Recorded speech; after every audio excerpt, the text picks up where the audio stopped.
ज्यांनी हा सोहळा सुरू करून दिला, जे सर्व वारकरी संतांच्या कुटुंबाचे प्रमुख होते, ज्यांनी 18 पगड जातीचे संत गोळा करून हे संत मंडळ उभा केलं, असे मुख्य कुटुंब प्रमुख या वारकरी सोहळ्यामध्ये, पंढरपूरच्या सोहळ्यामध्ये चर्चेमध्ये नसतील, वारीच्या सोहळ्यामध्ये चर्चेमध्ये नसतील. त्यांना अडगळीत टाकलं गेलं असेल तर नेमकं काय समजायचं? संत नामदेव महाराजांच्या दिंडीला मीडिया कव्हरेज का दिलं जात नाही? बघा, संत नामदेव महाराजांचा एक अभंग आहे, कुश्चळ भूमीवर उगवली तुळसी अपवित्र तियेसी म्हणू नये, काक विष्टे माझी जन्म तो पिंपळ तया अमंगळ म्हणू नये. काय म्हणतात नामदेव महाराज या अभंगामध्ये की तुळस कुठं उगवली? ती कुंडीमध्ये उगवली, ती माळरानामध्ये उगवली, ती पडीक जमिनीमध्ये उगवली. कुठं उगवली, कोणत्या जमिनीवर उगवली, यावरून तिची पवित्रता कमी होत नाही. बघा, तुळस ही मुळातच पवित्र आहे, त्यामुळे तिला अपवित्र म्हणू नये. अगदी त्याच पद्धतीने पिंपळाचा जन्म हा जर कावळ्याच्या विष्ठेमधून पडणाऱ्या बियामधून जर झाला असेल तर त्या पिंपळाला अमंगळ म्हणायचं का? त्याला अमंगळ म्हणू नये, हे संत नामदेव महाराजांनी सांगितलेलं आहे. 3ऱ्या चरणामध्ये संत नामदेव महाराज म्हणतात, दासीची या पुत्र राज्यपद आले, उपमा मागील देऊ नये.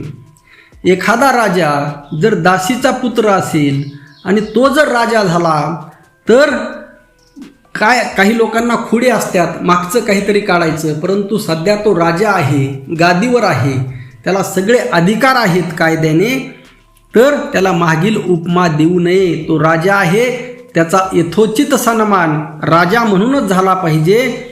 नामा म्हणे तैसा जातीचा मी शिंपी, उपमा जातीची देऊ नये. मी जरी जातीचा शिंपी असलो आणि तुमच्या दृष्टीने जरी मी शूद्र असलो, लक्षात घ्या, तुमच्या दृष्टीने जरी मी शूद्र असलो तरी सुद्धा माझं कार्य बघा, माझं कर्तृत्व बघा, माझे विचार पहा, माझी नीतिमत्ता पहा. म्हणजे तुमची पार्श्वभूमी काय आहे, तुमची जात काय आहे, कुळ काय आहे, तुम्ही कोणत्या गावचे आहात, कोणत्या देशाचे आहात, हे पाहू नका. तर काय पहा, तुम्ही माणूस म्हणून कसे आहात, तुमचे विचार काय आहेत, विचार शुद्ध आहेत का, अंतकरण शुद्ध आहे का, हे पहा. हे संत नामदेव महाराजांनी यातून सांगितलेलं आहे. परंतु आजही ज्याला आपण सो कॉल्ड विज्ञान युग म्हणतो, या युगामध्ये सुद्धा आज हे पाहिलं जात नाही. 6व्या शतकानंतर भारतीय कारागीर जातीचा सिल्क रूट मार्गे जगाशी होणारा व्यापार बंद केला गेल्याने काही कारागीर जातींना अस्पृश्यतेमध्ये लोटण्यात आलं, तर काही कारागीर जाती वर्णव्यवस्थेच्या आत शूद्र ठरवल्या गेल्या. अशा शूद्र कारागीर जातींना हीनत्वदर्शक भाव देऊन दुय्यम लेखण्यात आलं होतं. बौद्ध विचारांच्या राजवटी जाऊन वर्णव्यवस्था व जातीव्यवस्था मानणाऱ्या ब्राह्मणी विचारांच्या राजांच्या राजवटी आल्याने हा व्यापार बंद झाला आणि जातीव्यवस्था अधिक कठोर होत गेली. या कठोर जातीव्यवस्थेच्या काळामध्ये सभोवतालची जाचक शोषण शासनाची नियमावली धुडकावण्यासाठी वारकरी संतांनी भक्तीचा मार्ग अवलंबला. संत नामदेव महाराज ज्या सिंपी जातीमध्ये जन्माला आले होते, ती सिंपी जात तशी व्यापारी आणि वर्णव्यवस्थेच्या आतमध्ये शूद्रगंडी गेलेली होती. सिंपी ही जात गावकुसा बाहेरची अस्पृश्य जात नव्हे, तरी ब्राह्मण समाज स्वतःची जात वगळता इतरांना अस्पृश्यांसारखीच हीनत्वदर्शक वागणूक देत असे. औंढा नागनाथ भागामध्ये संत नामदेव महाराजांनी ज्ञानाचा अधिकार सांगायला सुरुवात करून जेव्हा प्रबोधनात्मक कीर्तन करण्याचा प्रयत्न केला, तेव्हा संत नामदेव महाराजांना ब्राह्मणांच्या रोषाला सामोरं जावं लागलं.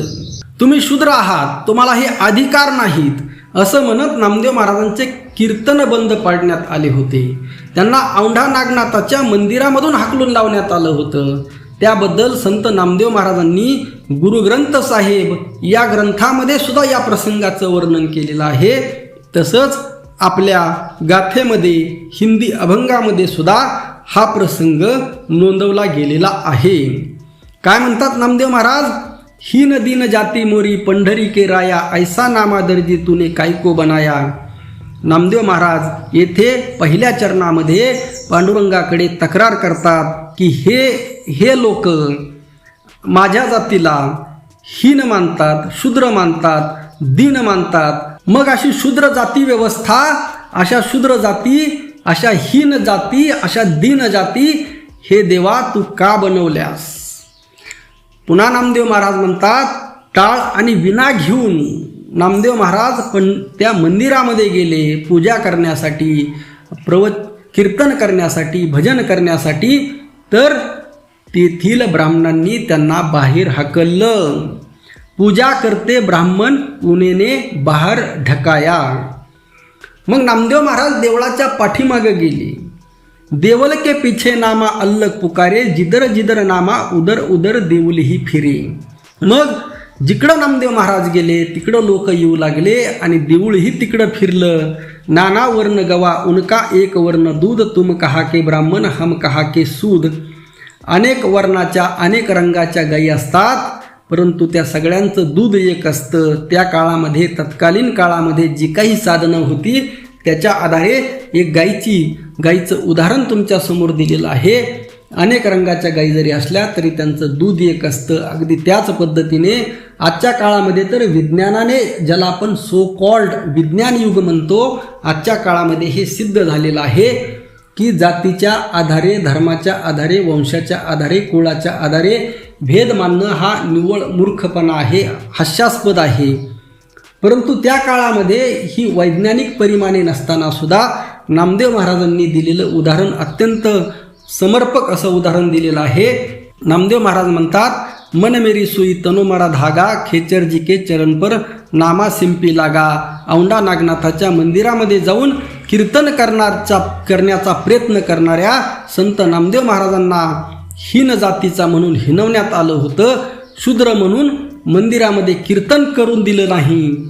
ब्राह्मणांनी त्यांना मंदिराच्या बाहेर काढलं. तुम्ही कसले ब्राह्मण आणि आम्ही कसले शूद्र, हा प्रश्न, हे उत्तर देण्याचा प्रयत्न सुद्धा संत नामदेव महाराजांनी केला. पण ब्राह्मणांनी त्यांचं ऐकलं नाही.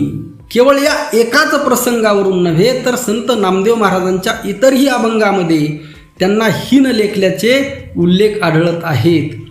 त्यांना वारंवार अशा बोलण्याला तोंड द्यावं लागलं होतं. म्हणून आणखी एका अभंगामध्ये व्यक्तीचे गुण बघावेत, जात बघू नये, हे त्यांनी प्रकर्षाने सांगितलेलं आहे.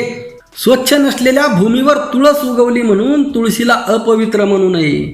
वारकरी संत परंपरेने आपल्या संप्रदायामध्ये तुळशीला विशेष महत्त्व दिलेलं आहे.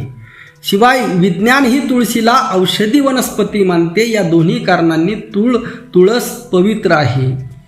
ती स्वच्छ नसलेल्या म्हणजे कुष्चळ जागेवर उगवल्याने तिचं पावित्र्य काही कमी होत नाही. म्हणजे तुळस घाणीच्या ठिकाणी, उकिरड्यात किंवा आजूबाजूला कुठंही उगवल्याने तिचे गुणधर्म कमी होत नाहीत.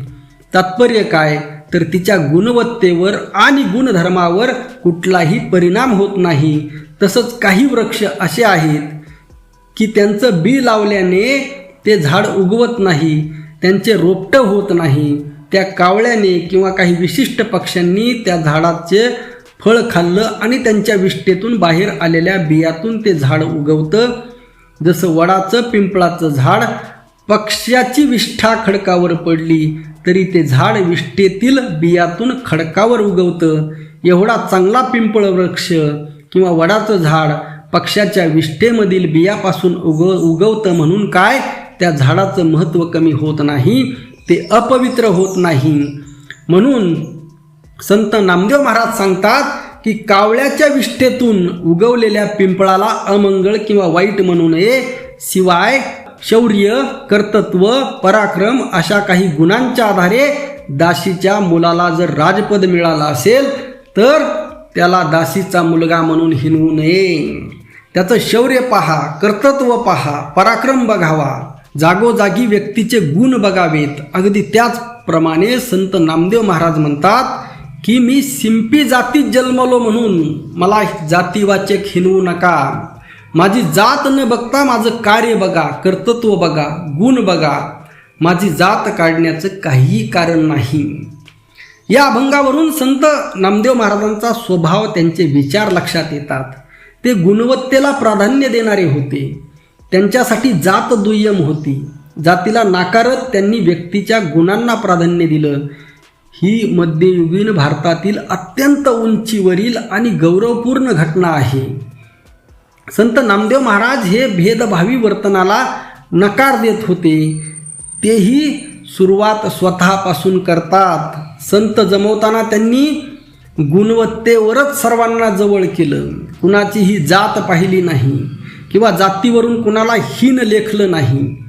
संत चोखोबाराय, संत बंका महाराज, संत कर्ममेळा महाराज, संत निर्मळा, संत सोयराबाई या अस्पृश्य जातीच्या संतांनाही नामदेव महाराजांनी संत मंडळामध्ये सामावून घेतलं, त्यांची गुणवत्ता बघूनच. आता औंढा नागनाथ येथे त्यांच्या बाबतीत जो भेदभाव झाला, ही गोष्ट त्यांना बोलून दाखवावी लागली. याचा अर्थ काही गोष्टी त्यांच्या मनाला अत्यंत लागल्या होत्या. हा प्रसंग त्यांच्या हृदयामध्ये खोलवर रुतून बसला होता. त्यांना जातीवाचक हिणवलं जात होतं. त्यांचं कार्यकर्तृत्व, गुणवैशिष्ट्य न पाहता त्यांच्या जातीवरून त्यांना कमी लेखलं जात होतं. हे सगळं कोण घडवून आणत असेल हे सांगण्याची गरज नाही. ज्यांचे धंदे नामदेव महाराजांमुळे बंद पडत होते, ते वर्णाश्रमधर्मीय नामदेव महाराजांना हीन लेखून त्यांचे वाढत असलेलं महत्त्व कमी करू पाहत होते. हीन जाती त्यांच्या दृष्टीने जन्मलेल्या माणसांनी तत्त्वज्ञान सांगू नये, भ्रमण करू नये, भाषण देऊ नयेत, कवित्व करू नये, हे सर्व संत नामदेव महाराज करत होते. त्यामुळे वैदिकांचं महत्त्व कमी होऊन वर्णाश्रम धर्माला तडे जाऊ लागले होते. म्हणून सनातनी वृत्तीच्या अधंबांनी जातीचं शस्त्र काढून नामदेव महाराजांचं महत्त्व कमी करण्याचा प्रयत्न केला होता. हा कोण शिंपी आम्हाला शिकवणार म्हणून त्यांना हिणवलं जात होतं. म्हणून नामदेवराय अभंगाच्या शेवटच्या चरणातून कळवळून म्हणतात की मला जातीवरून हिणवू नये, गुणधर्म पाहावेत. संत नामदेव महाराज आपलं जन्मगाव असणाऱ्या नरसीवरून औंढा नागनाथ येथे ये जात करत असत. औंढा नागनाथ हे तत्कालीन शैव शाक्तांचं मोठं केंद्र होतं. येथे वेगवेगळ्या साधू संतांची ये जा अशी. विविध तत्त्वज्ञानावर येथे चर्चा देखील होत असत. विविध पंथ प्रवाहांचे मठ, आश्रमे या भागामध्ये होती. या सर्व गोष्टींचा प्रभाव तारुण्याच्या उंबरट्यावर असणाऱ्या नामदेव महाराजांवर पडला. इथेच त्यांना सगुण निर्गुण या दोन्ही तत्त्वप्रवाहांची ओळख झाली, त्यांचा अभ्यास झाला, त्याची चुणूक आजूबाजूला दिसू लागली होती. औंढा नागनाथ येथील लोकांवर नामदेव महाराजांचा प्रभाव पडू लागला होता. याच काळामध्ये त्यांनी औंढा नागनाथाच्या मंदिरामध्ये टाळविना घेऊन कीर्तन करण्याचा प्रयत्न केला आणि मग गजब झाला. ब्राह्मणवादी छावणीचे धाबे दमन आणले आणि त्यांनी नामदेव महाराजांना मंदिरातून बाहेर काढलं. त्यांचा प्रचंड अपमान केला. परत असं कोणी कृत्य करू नये म्हणून जगजाहीर नामदेव महाराजांना दूषणे देण्यात आली, बोल लावण्यात आले. विठ्ठल मंदिरातून बाहेर काढल्यानंतर त्या भागामध्ये निर्गुण भक्तीचे उपासक आणि अभ्यासक असणाऱ्या विसोबा खेचर यांचे काही शिष्य संत नामदेव यांच्यावर हसायला लागले. तेव्हा नामदेवरायांनी हसण्याचं कारण विचारलं असता शिष्यांनी उत्तर दिलं की आमच्या गुरूंशी चर्चा करा, ते तुम्हाला योग्य मार्गदर्शन करतील. संत नामदेव महाराज त्या शिष्यांसोबत विसोबा खेचर यांच्याकडे गेले. विसोबा खेचर हे षटस्थळ ग्रंथाचे लेखक, लिंगायत, शैव आणि निर्गुण तत्वज्ञानी परंपरेचे मोठे अभ्यासक होते आणि औंढ्यात स्वतःचा मोठा शिष्यवर्ग असणारे गुरु होते. संत नामदेव महाराज तिथं पोहोचले असता विसोबा खेचर शिवलिंगावर पाय ठेवून झोपले होते. याबद्दलची एक मिथकीय कथा औंढा नागनाथ परिसरामध्ये आजही लोकांमध्ये रूढ आहे. सुरुवातीला नामदेव महाराज म्हणाले, हे जर शिवपिंडीवर पाय ठेवत असतील तर यांच्याशी चर्चा करण्यामध्ये काय अर्थ आहे. विसोबा खेचरांशी वाद घालून ते निघणार तेव्हा विसोबा खेचर म्हणाले की तूच ईश्वराचा अंश नसलेली अशी जागा दाखव जिथं मला पाय ठेवता येतील. ईश्वर तर सर्वत्र जळी, स्थळी, काष्टी, पाषाणी असतो ना. तत्क्षणी नामदेव महाराजांच्या डोक्यामध्ये प्रकाश पडायला सुरुवात झाली. ते खाली बसले. विसोबा खेचर यांच्या पाया पडले. त्यांनी विसोबा खेचरांशी चर्चा सुरू केली आणि मग अशा अनेक भेटीतून विसोबा खेचर यांनी संत नामदेव महाराजांना निर्गुण भक्तीचा उपदेश केला. हेच संत नामदेव महाराजांचे गुरु होते. नामदेव महाराजांनी आपल्या अनेक अभंगामध्ये त्यांचा उल्लेख केलेला आहे. संत नामदेव महाराजांच्या तारुण्यामध्ये विसोबा खेचर हे वृद्धत्वाकडे झुकलेले होते. विसोबा खेचर यांनी आपल्या षटस्थळ ग्रंथामध्ये गुरु परंपरेचा उल्लेख केलेला आहे. त्यांनी आपल्या गुरु परंपरेच्या षटस्थळ ग्रंथामध्ये काय उल्लेख केलेला आहे पहा. तो आदिनाथू ईश्वरू मीननाथू तो मच्छिंद्रू तयाचा होय कुमरू गोरक्षीनाथू गोरक्षीची दोहिता मुक्ताई चांगया वटेश्वरू पाही उन्मेषू रामकृष्ण तोही वैसू चांगयाचा तोची हा संप्रधारू आदिनाथांचा श्री गोरक्षीनाथे प्रकट केला साचा तोची विचारू कथिला योगाचा कृष्ण सुते ऐसा वटेश्वरूचा संप्रधारू चांगयाचा वैशू प्रसन्न ईश्वरू म्हणून कृष्ण कमरू अनुवादला इति श्री गुरु शिष्य संवादू तो हा षडस्थळाचा भेदू मराठीचा टीका ओवी प्रबंधू संपूर्ण झाला या ओविया पुष्पे प्राशी समर्पिली मनोभावेसी या परिहरिक झाले वटेश्वरासी खेचरू विसा म्हणे. विसोबा खेचर यांची गुरु परंपरा आदिनाथ मच्छिंद्र गोरक्षनाथ मुक्ताई चांगा वटेश्वर रामकृष्ण विसोबा खेचर ही होय. विसोबा खेचर यांच्या याच परंपरेमध्ये पुढे नामदेव महाराज येतात. या परंपरेत ज्या मुक्ताबाई येतात त्या संत ज्ञानेश्वर महाराजांच्या भगिनी संत मुक्ताबाई नसून योगिनी मुक्ताबाई आहेत. संत नामदेव महाराज हे औंढा नागनाथाच्या परिसरामध्ये तारुण्यात वावरत असताना त्यांना विसोबा खेचराकडून निर्गुण भक्तीचा उपदेश झाला होता. याबाबत त्यांनी अजून एका अभंगामध्ये नोंदवून ठेवलेलं आहे. नामा म्हणे माते ऐकावं वचना मी गेलो दर्शना नागनाथा आवढ्या देवळी झाला संचार पारुषाला धीर या देहाचा तैहुनी तुझ मज तुटला संबंधू विठ्ठलाचा छंदू घेतला जीवी. म्हणजे त्यांच्या जीवनामध्ये जो आमूलाग्र बदल झाला तो औंढा नागनाथ येथेच औंढा येथील प्रसंग त्यांच्या जीवनाला कलाटणी देणारा ठरला होता. येथेच त्यांनी आयुष्यात काहीतरी वेगळं करण्याचा निर्णय घेतला होता. हे त्यांनी कुटुंबाला समजून सांगण्याचा प्रयत्न वरील अभंगामध्ये केलेला आहे. हे सर्व विसोबा खेचर यांच्याकडून उपदेश झाल्यानंतर शिष्यत्व मिळाल्यानंतर घडून आलेलं होतं. संत नामदेव महाराज यांच्या चरित्राबद्दल काही प्रसंग मागे पुढे सांगण्यात येतात. त्यांच्या चरित्राचा क्रम नीटसा सुसंगत मांडला गेलेला नाही.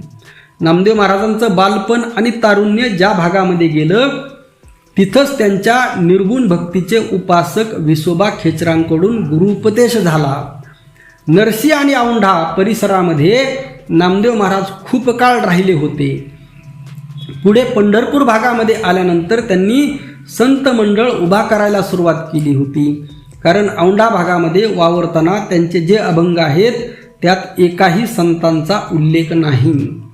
म्हणून संत मंडळीत एकही संत औंढ्याला आल्याचे पुरावे नाहीत.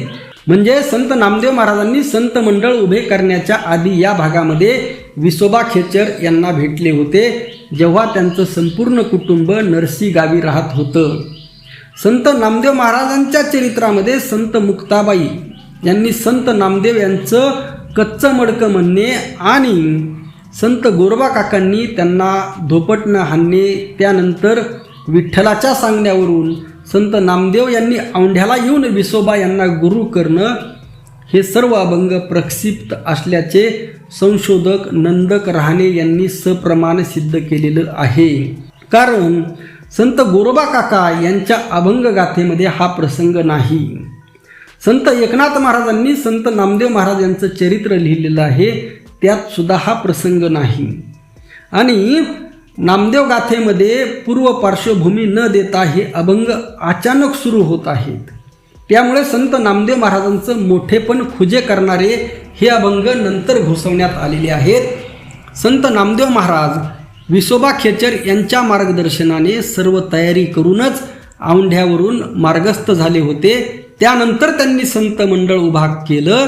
पुढील काळामध्ये पंढरपुरामध्ये गेल्यानंतर एक एक संत जोडत त्यांनी भागवत धर्माची घोषणा केली. आम्हा सापडले वर्म करू भागवत धर्म, अवतार हा भेटला बोलू चालू हा विसरला.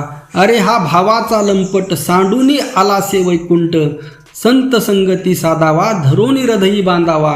नामा म्हणे केवता जाय आमुचा गळा त्याचे पाय. आपल्या पूर्व सर्व धर्मग्रंथ, तत्वज्ञाने, दर्शनशास्त्रे आणि काही भक्तिपंथांचा अभ्यास नामदेव महाराजांनी करून समन्वयवादी भागवत धर्माची घोषणा केली होती. ब्राह्मणी व अब्राह्मणी या दोन्ही विचारधारेंचे सखोल अभ्यासक नामदेव महाराज होते. जैन, बौद्ध, शैव, वैष्णव, शाक्त परंपरेची ही भांडणे नामदेव महाराजांना माहीत होती. त्याचा अभ्यास त्यांनी केला होता. त्यासाठी त्यांनी समन्वयवादी, सर्वांना जवळ करणारा, ऐक्य साधणारा भागवत धर्म निशस्त्रधारी विठ्ठलाला समोर करत प्रगट केलं.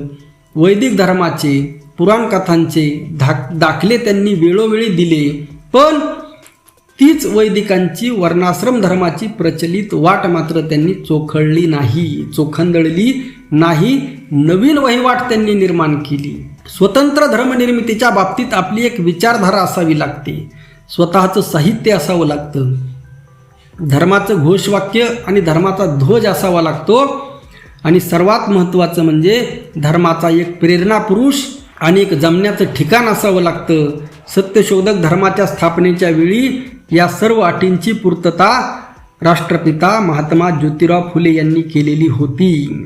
महात्मा बसवेश्वरांनी सुद्धा लिंगायत ह्या स्वतंत्र धर्माच्या स्थापनेच्या वेळी वरचे सर्व मुद्दे लक्षात घेतलेले दिसतात. महाराष्ट्रामध्ये वैदिकांच्या वर्णाश्रम धर्माला कंटाळून महात्मा बसवेश्वरांनी लिंगायत धर्म काढला आणि धर्मप्रचारक म्हणून जंगम नेमले.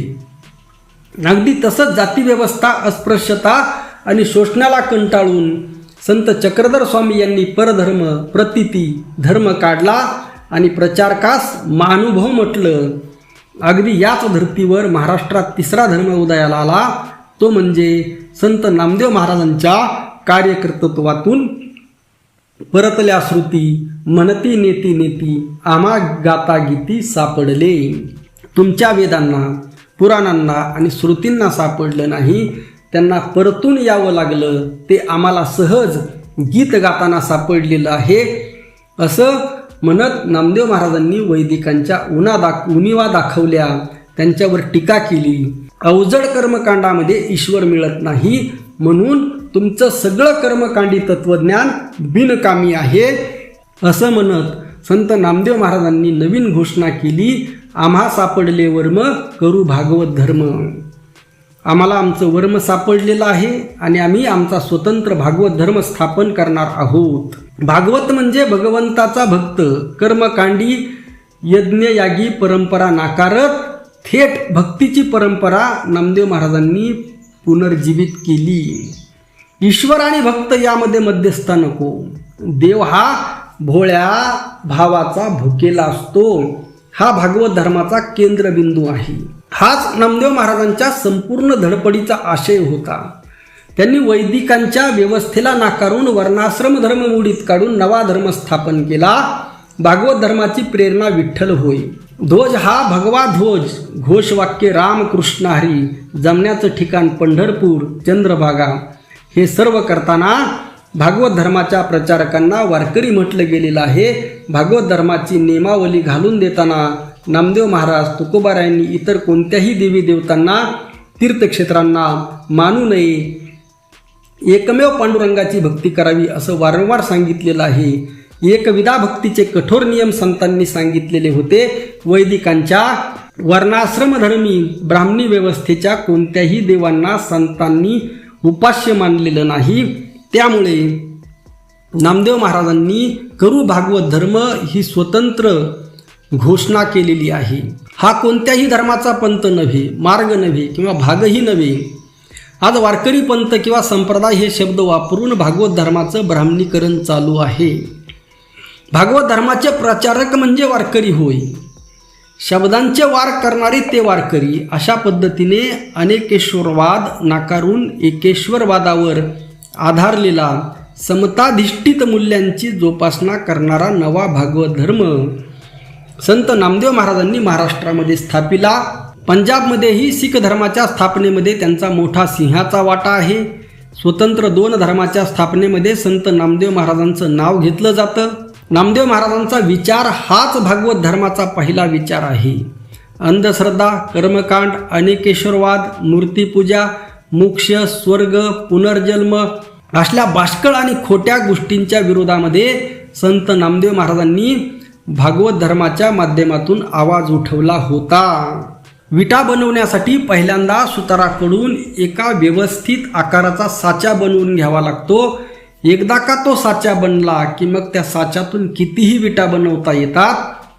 अगदी तसाच भागवत धर्माचा कीर्तन आणि अभंग निर्मितीचा साचा नामदेव महाराजांनी बनवला, ज्या साच्यातून पुढे अनेक संत उभे राहिले आणि त्यांनी आदर्श तत्वांची इमारत उभी केली. अनेक पंथ, संप्रदाय, विचारधारा, दर्शने, धर्मग्रंथे यांचा समन्वय नामदेव महाराजांनी भागवत धर्मात घातलेला दिसतो. म्हणूनच संत तुकोबाराय संत नामदेव महाराजांकडे अंगुली निर्देश करताना म्हणतात, नामदेवे केले स्वप्ना माझे जागे, सवे पांडुरंगे येऊन या, सांगितले काम करावे कवित्व, वावगे निमित्त बोलू नये. वारकरी संप्रदायातील प्रत्येक संत महत्त्वाचा आहे. प्रत्येक संताची किंमत इक्वल आहे. कोणालाही कमी किंवा कोणालाही जास्त म्हणता येत नाही. जेवढे संत ज्ञानेश्वर महाराज आहेत तेवढेच संत एकनाथ महाराज आहेत. जेवढे संत एकनाथ महाराज आहेत तेवढेच संत चोखोबाराय आहेत. आणि जेवढे चोखोबाराय आहेत तेवढेच तुकाराम महाराज आहेत. आणि जेवढे तुकाराम महाराज आहेत तेवढेच नामदेव महाराज आहेत. परंतु येथे मात्र आपण लोक आणि येथील व्यवस्था संतांमध्ये भेद निर्माण करते. आणि या भेदातूनच ज्या नामदेव महाराजांनी हे सगळं सुरू केलं, जे आद्य संस्थापक आहेत, जे आद्य निर्माते आहेत, त्यांनाच आडगळीत टाकण्याचा प्रयत्न सुरू आहे. अनेक वर्षापासून सुरू आहे. त्यांनाच मीडिया कव्हरेज दिलं जात नाही. का दिलं जात नाही हा खरा प्रश्न आहे. रामकृष्ण हरी. जय जगद्गुरू, जय शिवराय, जय भीम.